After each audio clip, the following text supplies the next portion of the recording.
The table saws that are on the market today come with a number of different safety features, which I call finger savers, and I thought we might want to take a look at them today. I happen to be using a Harbor Freight table saw, but I think you're going to find most of the safety features that I'm going to show you here are very similar to those that you'll find on other table saws today. Let's talk about the individual safety features one at a time. I've taken off the kickback paws and I've taken off the blade guard, and of course I have this unplugged because I want to get my fingers close to the blade.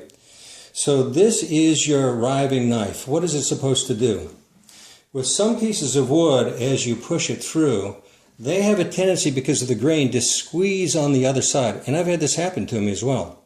Before they had these, and boy does it kick back. So what will happen is, if it squeezes on the blade, then the blade will catch it and it'll kick this back from a blade that's spinning 5,000 RPM.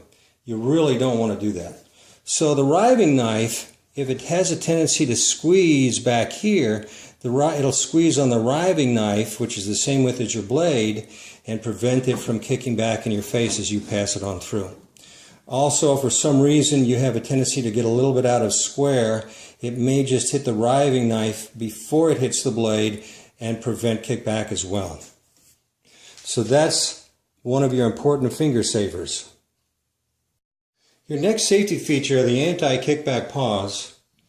And the way they work is, as your workpiece comes through, these teeth grab it. So if for some reason it does tend to kick back, see, even there, I'm having a tough time pushing it right now. I have to lift this up to get it out from underneath it. So as you push through, it keeps this from kicking back. It'll only go so far. If it comes back, it'll go back this way. Or if it tries to go this way, it may cause the blade to bind, but I'd rather sacrifice a blade rather than my fingers. I also want to point out that if you're using a finer piece of wood or something that has a surface, this may leave marks on it.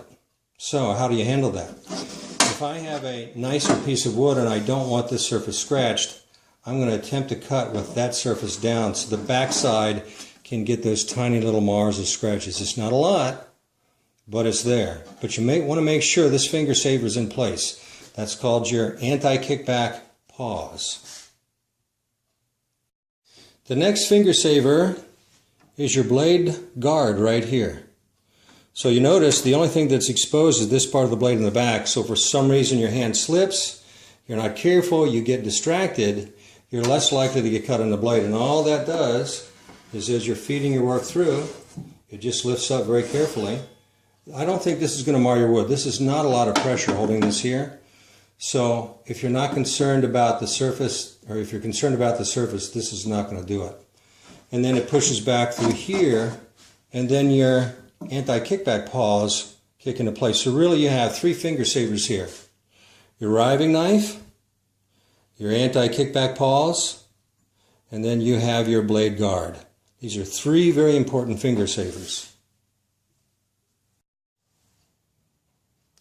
Well, I hope this video has given you some insights into these safety features, or what I call finger savers, and that you're more likely to use them on your day-to-day cutting or sawing with your table saw.